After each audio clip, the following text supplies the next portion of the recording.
The Arkansas State Chamber of Commerce and Associated Industries of Arkansas. The State Chamber AIA is the leading voice for business at the state capitol and serves as the primary business advocate on all issues affecting Arkansas employers. Our mission is to promote a pro-business, free enterprise agenda and prevent anti-business legislation, regulations, and rules. Now, more than ever, business matters. Learn more at arkansasstatechamber.com.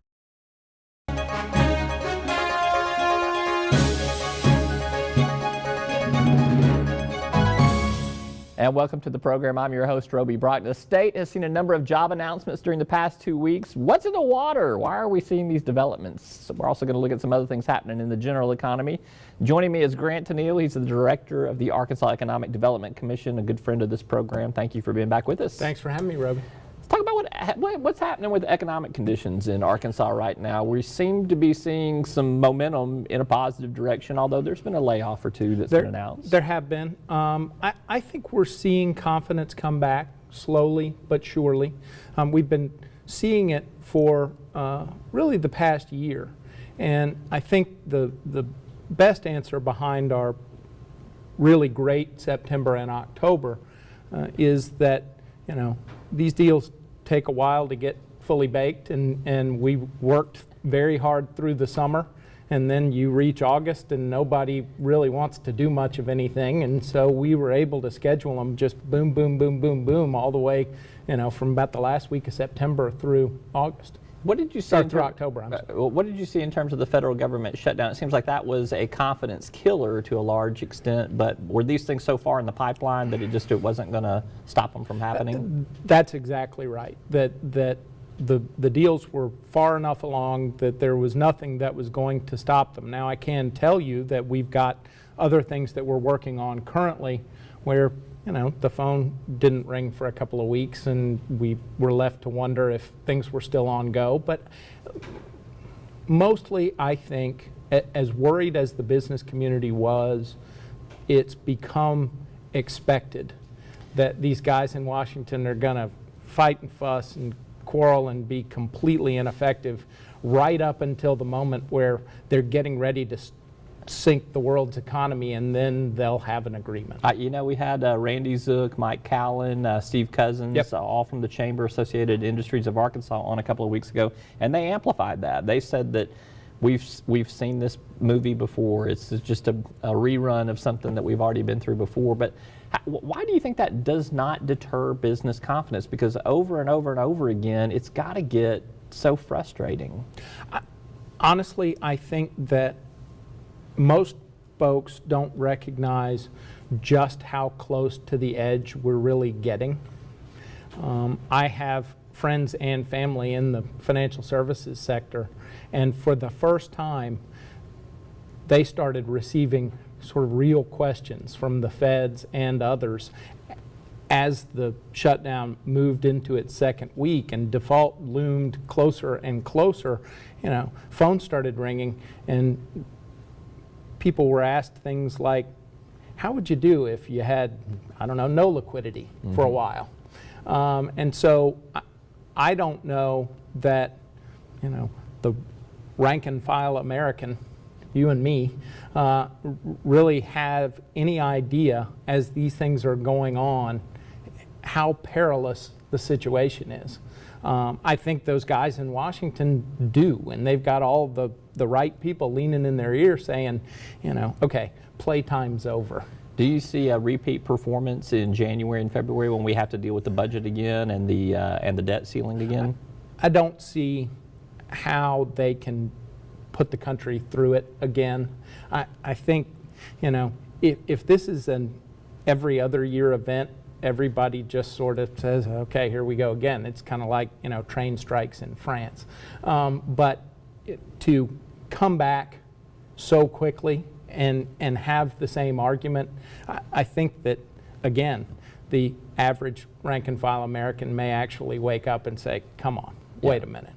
Let's talk about some of the job announcements that have been coming to Arkansas. I think in the last 2 weeks, as I indicated earlier, you've had some small things like advanced cabling systems, good paying jobs, the types of kind of engineering jobs that you want to have here. You've got Serco up in northwest Arkansas with a huge amount of influx of new folks.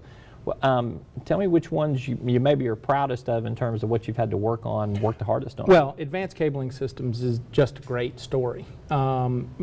Started by Bob East and Michael Kennedy here because they saw a niche a few years ago, and it's just exploded. They're now working on contracts in Oklahoma and Missouri. I mean, that's one that is going from local boys made good to sort of regional type of activity.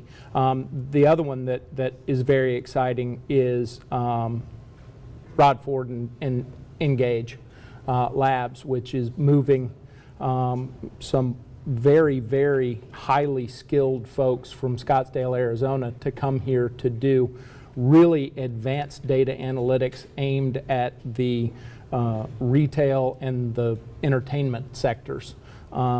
Those are the kinds of jobs, well, they're going to pay average, I think it's $125,000.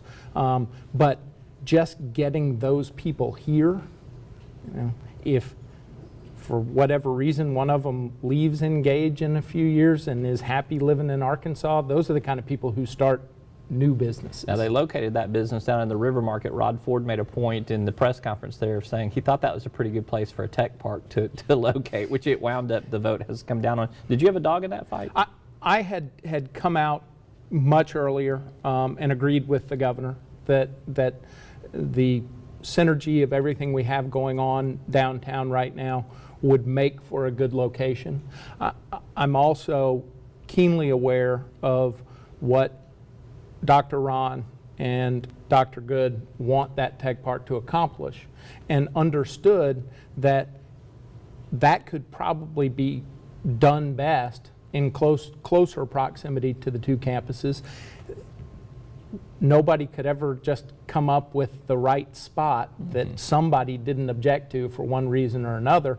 And when it became clear that that probably wasn't going to work, downtown seems like the best available alternative. Let's talk about Big River Steel. A little bit of a delay, a little bit of a hiccup going on up there. Can you kind of give our viewers and listeners a little bit of background of what's happening? I can. Big River has a very large competitor that has operations here in the state that has really resisted Big River's development from the moment that it was announced. Fought hard in the legislature to prevent it. Shall I say Nucor Steel, since you did not say Nucor Steel? You may. All right. That competitor is now in the process of challenging the air permit that was granted to Big River Steel by the Department of Environmental Quality. That's a 120-day process, which will kick us over the end of the year and put the closing more likely in first quarter of 14. Does that give the financing folks that wanting to back this project, does it give them pause for concern to not go forward with the financing? I will say, or to just stop the groundbreaking from taking place? Right now, it's stopping the groundbreaking from taking place. We have been in close communication with all of the financiers. Everybody is still committed to this project. The state's still committed to this project. Entergy's committed. The railroad's committed. The folks in Mississippi County and Osceola are committed. It's a thing that they've got to work through.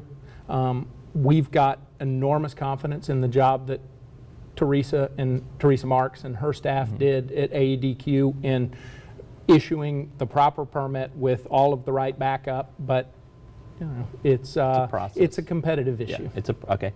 We got about 30 seconds left here. So what should we be watching for? If I gave you a list of things like Walmart suppliers making some announcements or a particular industry sector, what would you say would be a good thing to kind of keep an eye on? I think in the short term, Walmart suppliers. I think in the longer term, and this one may be much longer term, but you've reported on one of the developments, automotive over the course of 14. Okay. Maybe one to watch. All right, things to watch. Grant Tennille is the director of the Arkansas Economic Development Commission. We are glad to have you with us. Thanks glad for being to be here. Thanks. All right, when we come back from this break, we're going to run through some of the biggest business and political headlines of the last week, and later an in-depth look at last week's Arkansas poll. Dr. Janine Perry, political science professor with the University of Arkansas, joins me for analysis from Fayetteville. I'm Roby Brock. This is Talk Business.